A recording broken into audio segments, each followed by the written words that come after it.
तृणमूल कांग्रेस के वरिष्ठ नेता और पूर्व शहर अध्यक्ष शिवनाथ चौधरी को सहकारी समिति के 14 करोड़ रुपए के गबन के आरोप में गिरफ्तार किया। शिवनाथ चौधरी, जो पहले नदिया डिस्ट्रिक्ट सेंट्रल कोऑपरेटिव बैंक के चेयरमैन थे, पर काली नगर सोसाइटी के 14 करोड़ रुपए के घोटाले का आरोप है। एक महिला सदस्य ने आरोप लगाया कि 2014 से 2020 तक काली नगर सोसाइटी के चेयरमैन रहते हुए शिवनाथ चौधरी ने करोड़ों रुपए का गबन किया। इसी आधार पर महिला ने कोलकाता हाई कोर्ट का रुख किया, जिसके बाद अदालत के आदेश पर कृष्ण नगर कोतवाली थाना पुलिस ने आज शिवनाथ चौधरी को गिरफ्तार कर लिया।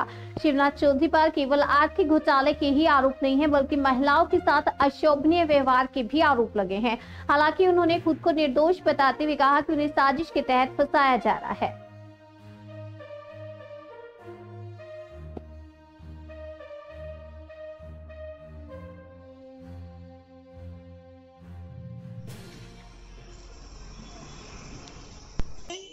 তাহলে আত্মসাৎ হয়নি, তাহলে এই অভিযোগ কেন?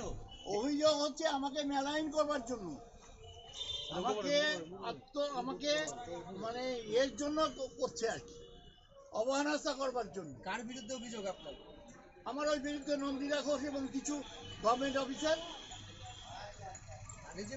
আর তাদের কিছু পলিটিক্যাল মদত আছে। কোন পার্টির কথা বলছেন আপনি?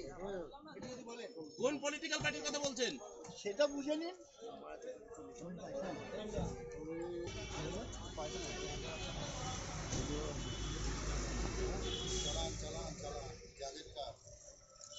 আমি কিছু করতে পারি না, আমি করবো কেন? আর কে কে আছে আপনার সঙ্গে? তাহলে কেউ নেই, তাহলে আত্মসাৎ হয়নি। তাহলে এই অভিযোগ কেন? অভিযোগ হচ্ছে আমাকে মেলাইন করবার জন্য, আমাকে মানে এর জন্য করছে আর কি, অবহেলা করবার জন্য। কার বিরুদ্ধে অভিযোগ আপনার? আমার ওই বিরুদ্ধে নন্দিতা ঘোষ এবং কিছু গভর্নমেন্ট অফিসার, আর তাদের কিছু পলিটিক্যাল আছে। কোন পলিটিক্যাল পার্টির কথা বলছেন সেটা বুঝে নিন।